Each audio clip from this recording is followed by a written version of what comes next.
Que alegria, irmãos e irmãs, estarmos juntos no início desta semana. Queremos louvar, bendizer, glorificar o nosso Deus pelo dom da vida, pelo nosso trabalho, por mais essa semana que inicia. Queremos pedir ao Espírito Santo que nos ilumine, que nos conduza por meio da Palavra de Deus. Por isso convido você a meditar comigo o Evangelho de São Mateus, capítulo 13, versículo de 31 a 35. Naquele tempo, Jesus contou-lhes outra parábola. O reino dos céus é como a semente de mostarda que um homem pega e semeia no seu campo. Embora ela seja a menor de todas as sementes, quando cresce fica maior do que as outras plantas e torna-se uma árvore, de modo que os pássaros vêm e fazem ninhos em seus ramos. Jesus contou-lhes ainda uma outra parábola. O reino dos céus é como o fermento que uma mulher pega e mistura com 3 porções de farinha, até que tudo fique fermentado. Tudo isso Jesus falava em parábolas às multidões. Nada lhes falava sem usar parábolas, para se cumprir o que foi dito pelo profeta: abrirei a boca para falar em parábolas. Vou proclamar coisas escondidas desde a criação do mundo. Palavra da salvação. Glória a vós, Senhor. Meus irmãos e minhas irmãs, a Igreja hoje lembra a memória facultativa de Pedro Crisólogo, ele que foi um grande homem. Crisólogo, porque chamava palavra de ouro. As palavras dele eram tão eloquentes, os ensinamentos, a pregação dele, tão eficaz e tão sábia, que era chamado de palavra de ouro, boca de ouro. Da mesma forma também, cada um de nós devemos buscar a sermos pessoas assim, que as nossas palavras não sejam palavras que edificam, palavras que abençoam, palavras que levam as pessoas a viverem e a seguirem o caminho de Jesus Cristo. Na nossa vida, nós percebemos a nossa caminhada. Quantas vezes até nós mesmos pronunciamos palavras de maldição, muitas vezes, palavras que não edificam, que não formam, que não educam.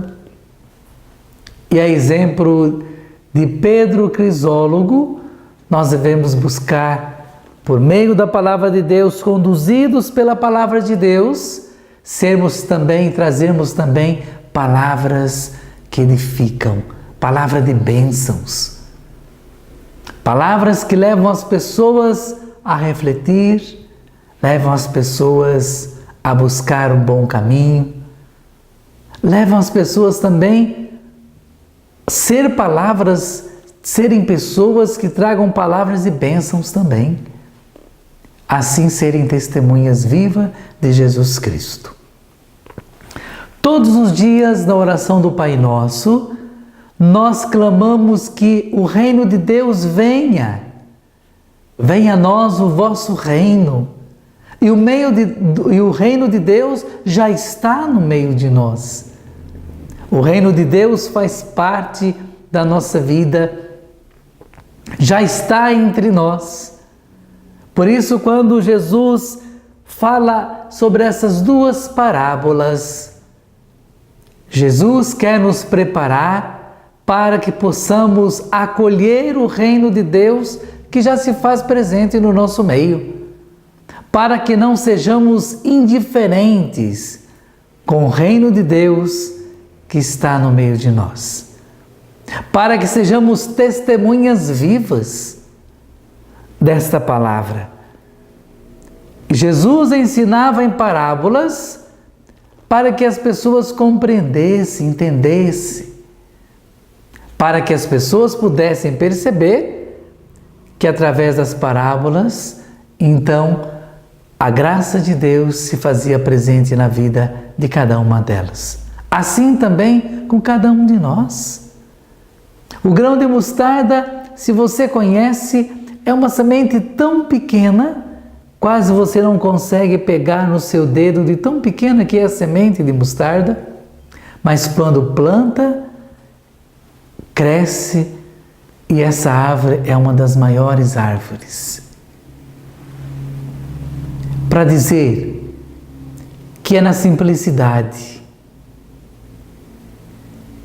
para dizer que é nas pequenas coisas que Deus age. Deus age na simplicidade da nossa vida. Quando nós buscamos ser simples, ser humilde, aí a graça de Deus acontece grandemente na nossa vida.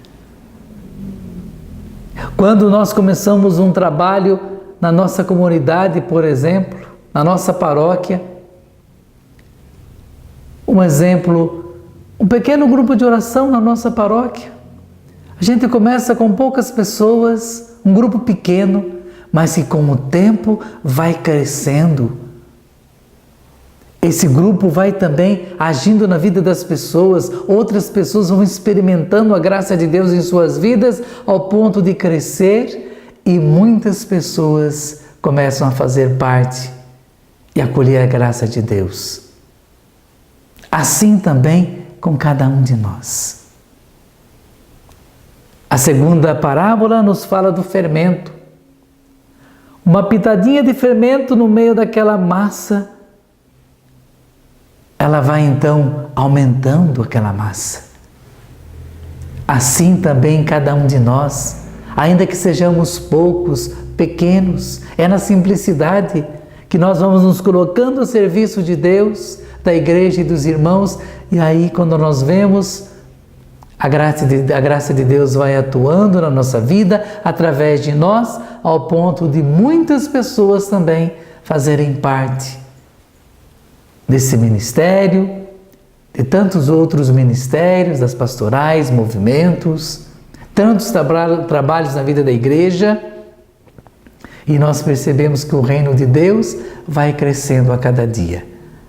Essa experiência que devemos buscar na nossa vida, que a exemplo de São Pedro Crisólogo, nós tenhamos palavras acertadas, palavras que edificam, que formam, palavras que nos levam a falar bem dos outros, palavras que abençoam, que sejamos bênçãos uns para os outros. São Pedro Crisólogo, rogai por nós.